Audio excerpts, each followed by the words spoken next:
इस video tutorial में हम देखेंगे ये HTML का फॉर्म टैग क्या होता है और उसके अंदर आने वाले दूसरे फॉर्म के से रिलेटेड टैग्स कौन कौन से हैं। तो फॉर्म बेसिकली होता क्या है, आपने देखा होगा कि जैसे हम किसी भी तरीके का पेपर में फॉर्म भरते हैं, वो देखने में कुछ इस तरीके का होता है। ठीक है, उसमें बटन तो नहीं होते मगर इस तरीके का फॉर्म होता है, नाम पासवर्ड वगैरह जैसे फिल करने का आप रिटर्न से फॉर्म फिल करते हैं। मगर जब आप ऐसा ऑनलाइन फॉर्म फिल करते हैं वो दिखने में भी कुछ इसी तरीके का सेम टू सेम ही होता है, मगर इसमें कुछ फैसिलिटीज़ होती हैं। जब आप इसे फिल करना आसान होता है आपके लिए, जैसे आपको कंट्री सेलेक्ट करनी है, जस्ट आपने ड्रॉप डाउन पे क्लिक किया तो उसमें से कंट्री सेलेक्ट कर ली। ठीक है, तो ये इसके बाद हम देखते हैं कि इसको प्रैक्टिकली करना कैसे है। यहाँ पर हमने नोटपैड प्लस प्लस में अपना एक न्यू डॉक्यूमेंट बना लिया है और इसमें टाइटल में आप जैसे देख रहे हैं कि मैंने लिख भी दिया फॉर्म टैग। तो इसको सेव कर लेते हैं। पहले इसको सेव किया मैंने और यहाँ पर मैंने इसका नाम रख दिया form-1.html। ये मैंने सेव कर ली है फाइल।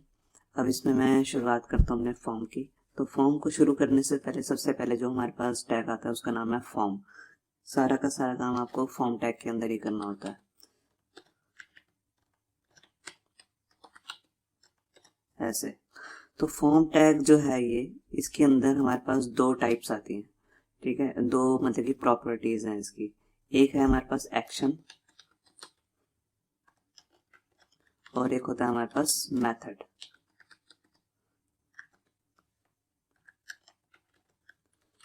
तो एक्शन में हम क्या लिखते हैं, मतलब कि जब ये फॉर्म बन जाएगा और इस पे सेव पे जब कोई पर्सन विजिटर आके क्लिक करेगा तो उसका फॉर्म को कैसे सेव करवाना है, तो उस फाइल का कोड जो है एक फाइल में हम रखते हैं, जैसे PHP का कोड है या .NET का कोड है, उस फाइल का पाथ यहाँ दिया जाता है। तो जब तक आप ये HTML सीख रहे हैं तो आपको तो ये पता नहीं होगा अभी। ठीक है, तो फ्यूचर में जब हम PHP के ट्यूटोरियल्स बनाएंगे और .NET वगैरह के, तो आप उसमें सीख सकते हैं कि कैसे कर सकते हैं। मगर अभी के लिए तो सिर्फ हम डिजाइनिंग कर रहे हैं HTML में, तो अभी के लिए आप इसको अनफिल भी छोड़ सकते हैं। ठीक है, मेथड होता है कि उस फाइल जो यहाँ पर फाइल दी जाएगी उसमें भेजने का मेथड क्या होगा। मेथड दो तरीके के होते हैं, या तो होता है गेट या होता है पोस्ट। ठीक है, ये अभी के लिए आप छोड़ सकते हैं क्योंकि अभी इसकी कोई जरूरत नहीं, क्योंकि हमने तो जस्ट इसमें अभी डिजाइनिंग करनी है। ठीक है, तो अभी के लिए मैं इसको खाली भी छोड़ सकता हूँ, अभी रहने देता हूँ इसे। ठीक है, अब जो सबसे पहला टैग आता है वो आता है लेबल। पहले आप एक नाम देंगे, फिर उसके बाद उसकी फील्ड लेंगे। तो जैसे कि मैंने एक लेबल ले लिया।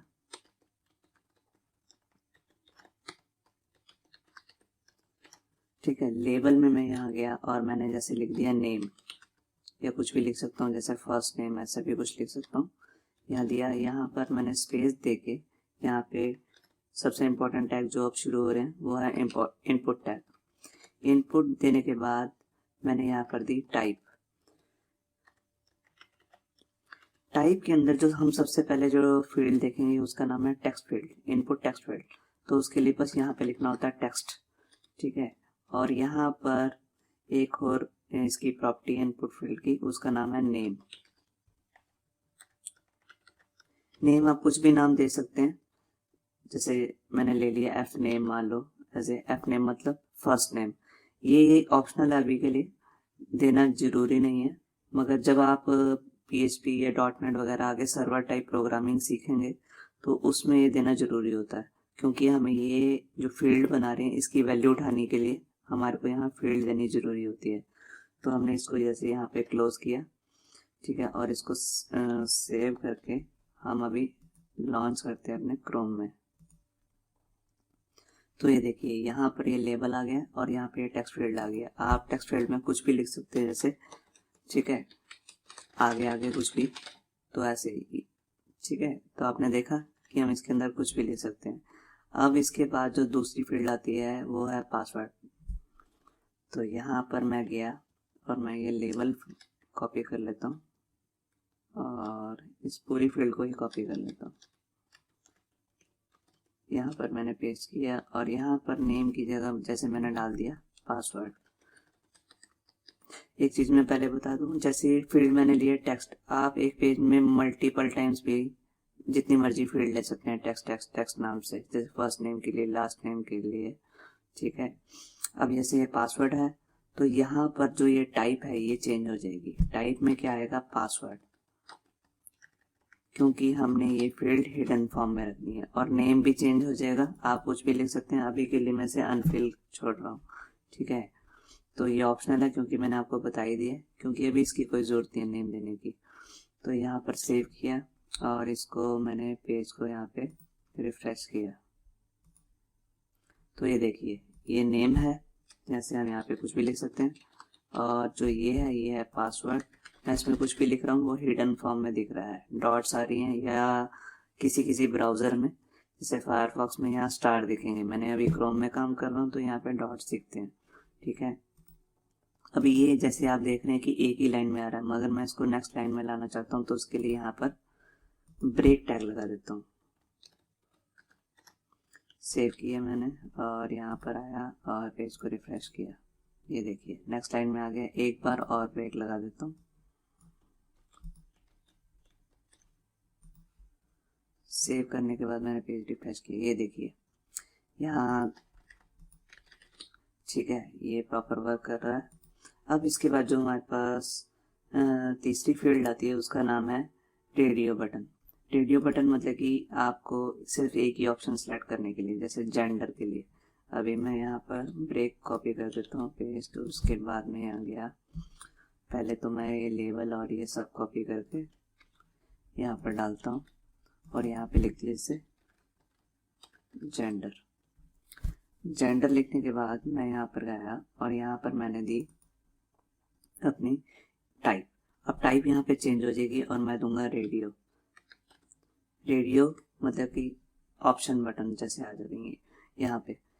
और यहाँ पर मैंने क्या किया, यहाँ पर जैसे मेरे को लिखना है मेल, मैं ऐसे भी लिख सकता हूँ, मैं इसको लेबल टैग में भी डाल सकता हूँ। तो अभी के लिए मैं इसको लेबल टैग में डाल देता हूँ।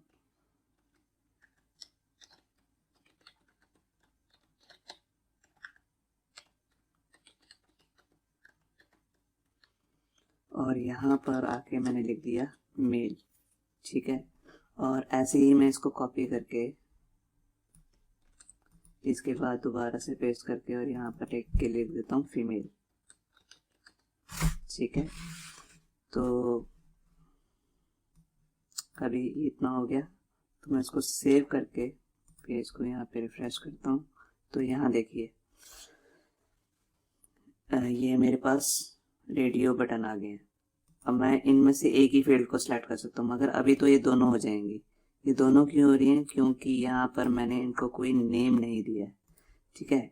तो इन दोनों का नेम जो है वो कॉमन होना चाहिए, ठीक है। तो अभी मैं इनका नेम ले लेता हूँ, जैसे कि जेंडर, ठीक है, जेंडर, और यहाँ पे भी जेंडर, ठीक है। सेव किया, पेज को रिफ्रेश किया। अब फॉर्म को पता लग जाएगा कि ये दोनों एक ही फील्ड है, मतलब कि इनमें से एक कोई मेरे को चूज करना है। मैं इस पे क्लिक करूंगा या इस पे क्लिक करूंगा तो वो हो पा रहा है एक पे, क्यों, क्योंकि इन दोनों का नेम सेम है, ठीक है। अब यहाँ पर एक मैं आपको फील्ड बताना चाहता हूँ। लेबल के अंदर, लेबल के अंदर एक और प्रॉपर्टी होती है जिसका नाम होता है फॉर, कि मैं किसके लिए लेबल हूँ, ठीक है, फॉर। अब जैसे मैंने यहाँ पर इसको एक नाम दे दिया, मान लो मेल, ठीक है, मैंने यहाँ पे इसको नेम दे दिया मेल। और अब मैं यहाँ पर जो इससे रिलेटेड ये इनपुट बॉक्स पहले वाला है, यहाँ पर मैं एक प्रॉपर्टी यूज करूंगा जिसका नाम है आईडी। आईडी मतलब इसको मैंने एक अलग से एक नाम दे दिया, ठीक है, मेल। इस नाम को में आप स्पेस वगैरह नहीं यूज कर सकते, बाकी जैसे मर्जी यूज करो आप इसके अंदर। तो ये मैंने मेल दे दिया। अब इसका फायदा क्या हुआ मैं आपको दिखाता हूँ। जब मैं इस पे नहीं क्लिक करके इधर क्लिक करूंगा तो सीधा ही इस पे क्लिक हो जाएगा, मगर इधर नहीं हो रहा क्योंकि मैंने इसके लिए फॉर नहीं यूज किया। तो मैं यहाँ पर आया और सिंपल ही वैसे ही लेबल, जैसे मैंने ये फीमेल का कॉपी बनाया है, वैसे ही मैं फीमेल वाले में भी जाके फीमेल लिख देता हूँ और इधर भी एक आईडी ले लेता हूँ इसकी इस इनपुट फील्ड में। यहाँ पर मैंने ले ली एक आईडी और इसमें भी दे दी मैंने फीमेल, ठीक है। सेव किया, पेज को रिफ्रेश किया। अब ये देखिए मैं चाहे यहाँ क्लिक करूँ चाहे अंदर क्लिक करूँ, एक ही बात है, ठीक है। तो ये है फॉर का यूज, ठीक है, जिससे इसे पता लग जाता है कि मैं किसके लिए हूँ। मगर मैंने इनके लिए नहीं बनाया, अगर मैं इनके लिए भी बनाऊँ तो यहाँ पर automatic click out of focus हो जाएगा।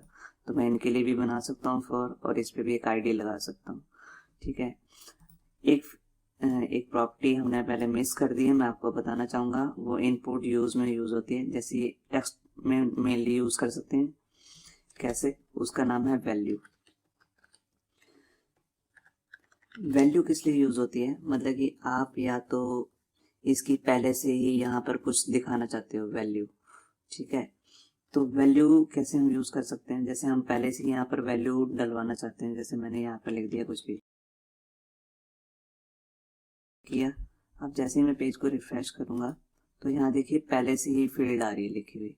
मैं चेंज करना चाहता हूँ तो मेरे को यहाँ पर जाके इसको डिलीट करके फिर ही मैं कुछ लिख सकता हूँ, ठीक है। जब भी पेज रिफ्रेश होगा वो फील्ड ऑटोमेटिकली फिल ही आएगी इसके अंदर, ठीक है। तो ये भी आप यूज कर सकते हैं, ये भी बहुत काम की प्रॉपर्टी है, ठीक है। और इसके बाद हम यहाँ पर जो हमारे पास आगे की फील्ड है उसका नाम है चेकबॉक्स। मैं यहाँ पर थोड़ा गैप देता हूँ ताकि आपको समझना थोड़ा आसान हो जाए, ठीक है। मैं जैसे ही ये मैंने यहाँ पर लेबल डाला और लेबल में लिख दिया जैसे हॉबीज,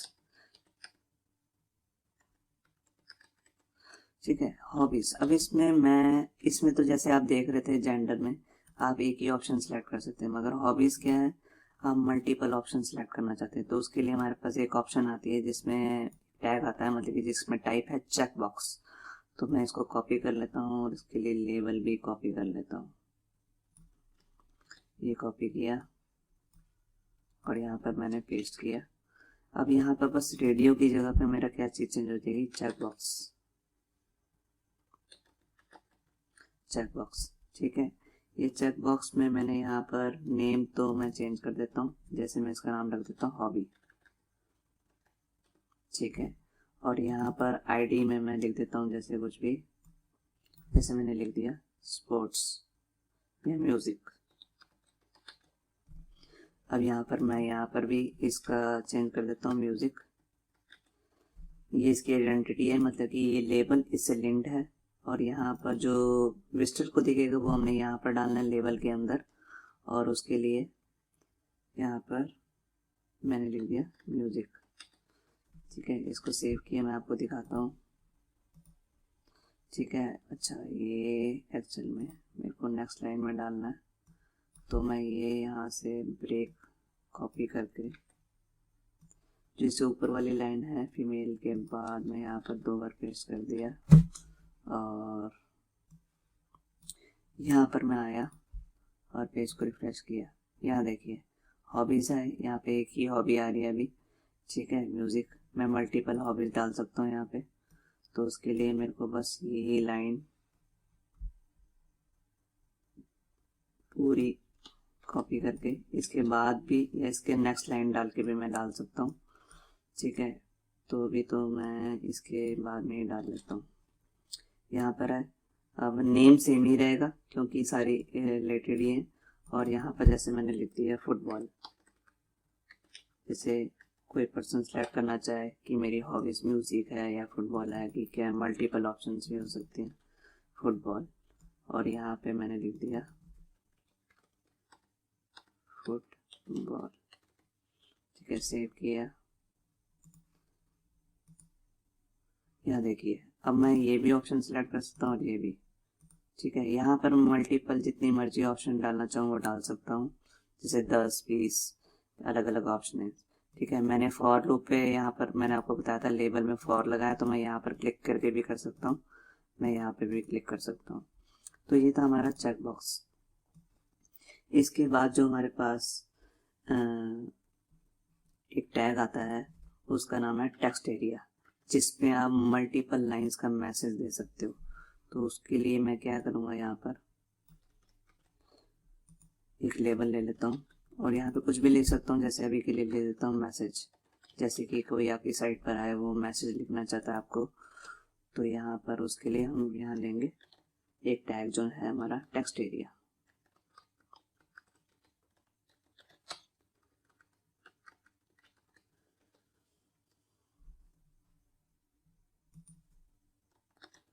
ठीक है। ये टेक्स्ट एरिया जो है ये आपको ऐसे क्लोज भी करना है, मगर जो इनपुट टैग्स थे वो अलग से बंद नहीं करने पड़ते, आप इसको यहाँ पर ऐसे ही बंद कर सकते हैं। ठीक है, ये देना ऑप्शनल है, मगर अगर आप HTML5 के अकॉर्डिंग काम करना चाहते हैं तो मैं आपको बता दूं कि इसको ऐसे क्लोज करना जरूरी है। ठीक है, और जो आगे के भी 2 टैग हैं मैं भी उनको छोड़ रहा हूँ, तो उनको भी आपको ऐसे क्लोज कर देना चाहिए। ठीक है, टेक्स्ट एरिया ले लिया। अब टेक्स्ट एरिया करता क्या है, मैं एक सेकेंड पीछे जाके एक बार ब्रेक लगा दूं ताकि आपको क्लियर हो जाए। ये देखिए, ये टेक्स्ट एरिया आ गया, मैं इस पे मल्टीपल ऑप्शन दे सकता हूँ। ठीक है, इसको ड्रैग एंड ड्रॉप करके बड़ा भी कर सकता हूँ। ठीक है, तो यहाँ पर टेक्स्ट एरिया में आपने देखा कि ये जो ये टेक्स्ट एरिया मल्टीपल ऑप्शन, ये इसकी हाइट और विड्थ मैं बढ़ा भी सकता हूँ, मगर उसके लिए प्रॉपर्टी हाइट और विड्थ नहीं आती। उसके लिए जो प्रॉपर्टी आती है वो आती है रोज एंड कॉल्स। ठीक है, तो उसको यूज कैसे करना है, अगर आप हाइट बढ़ाना चाहते हैं तो आप देंगे रोज, और मैंने जैसे दे दिया यहाँ पर 50।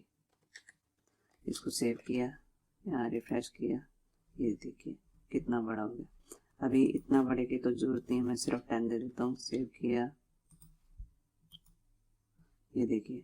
अब मैं इसकी विड्थ बढ़ाना चाहता हूँ, तो उसके लिए जो टेक्स्ट एरिया में प्रॉपर्टी आती है उसका नाम है कॉल्स। ठीक है, जैसे कि हाइट और विड्थ रोज और कॉलम्स में बटी होती है। कॉल्स का मतलब है कॉलम्स, रोज तो आपको पता ही है। ठीक है, इसमें भी मैंने दे दिया इसे 10। इसको सेव किया, फिर इसको यहाँ आके रिफ्रेश किया, तो यहाँ पे तो 10 कम है, तो यहाँ पर मैं देता हूँ इसे 60। सेव किया, ये देखिए। अब मैं यहाँ पर कुछ भी लिख सकता हूँ, जैसे कि आप देख रहे हैं वो ऑटोमेटिकली नेक्स्ट लाइन में आ रहा है। अगर आप चाहते हैं कि जैसे ही मैं फॉर्म ओपन करूं तो यहाँ पर पहले से कुछ फिल हो, जैसे मैंने लिख दिया है, सेव किया, और यहाँ पर मैंने आके पेज रिफ्रेश किया, तो ये देखिए अंदर ही फिल आया। तो उसको लिखने के लिए मेरे को यहाँ पर देना है। ठीक है, तो इस वीडियो में आपने देखा कि कैसे हम ये इनपुट टाइप की टेक्स्ट फील्ड जो है वो कैसे लगा सकते हैं। पासवर्ड फील्ड, हमारे पास जो रेडियो है वो कैसे यूज कर सकते हैं, चेक बॉक्स। ठीक है, इसमें एक नवी प्रॉपर्टी जो आई है इनपुट फील्ड्स के लिए, उसका नाम है प्लेस होल्डर। प्लेस होल्डर क्या काम करती है, जैसे मैं अभी पेज रिफ्रेश करता हूँ, तो जैसे ये तो हमने वैल्यू दी थी यहाँ पे, मगर इसमें अगर हमने चेंज करनी है तो इसको पहले सिलेक्ट करके डिलीट करना पड़ेगा। ठीक है, तो मैं सिर्फ यहाँ पे एक मैसेज देना चाहता हूँ या कुछ दिखाना चाहता हूँ कि यहाँ पर आपको यही डालना है, तो उसके लिए मैं क्या कर सकता हूँ, प्लेस होल्डर यूज कर सकता हूँ। तो यहाँ पर मैंने जैसे इस वैल्यू को तो मैंने डिलीट कर दिया, अंदर से अनफिल कर दिया, और जैसे यहाँ पर लिख दिया प्लेस होल्डर। प्लेस होल्डर देने के बाद ये प्रॉपर्टी जो है HTML5 में आई है, 4 में नहीं है ये। तो हो सकता है जो पुराने ब्राउजर है इसको सपोर्ट ना करते हो, इंटरनेट एक्सप्लोरर के जैसे 8, 7 वगैरह। तो जैसे यहाँ पर मैंने लिख दिया एंटर योर नेम, सेव किया, पेज को रिफ्रेश किया, ये देखिए यहाँ पे एक मैसेज आ रहा है। अब मैं यहाँ पर गया तो इसको मेरे को डिलीट करने की जरूरत नहीं है, ये तो सिर्फ एक जस्ट दिखाने के लिए। यहाँ पर जैसे मैंने कुछ भी लिख दिया, जैसे आपने देखा मैं किसी में भी यहाँ पर जाके, इसमें तो नहीं लगाते हम पासवर्ड में बेसिकली, बाकी इनपुट बॉक्स में हम बेसिकली इसे यूज करते हैं प्लेस होल्डर को। तो आपने देखा कि प्लेस होल्डर कितनी इंपॉर्टेंट और यूजफुल प्रॉपर्टी है, जो नई प्रॉपर्टी हमारी HTML5 में आई है। इसके अलावा भी हमारे पास और भी बहुत सारे टैग्स हैं, जैसे सिलेक्ट बॉक्स लगाने, बटन्स लगाने, वो हम अपनी अगली वीडियो में देखेंगे। तो अगर आपको हमारी ये वीडियो अच्छी लगी हो तो लाइक करना मत भूलिए, और हमारे चैनल को सब्सक्राइब जरूर कीजिए। थैंक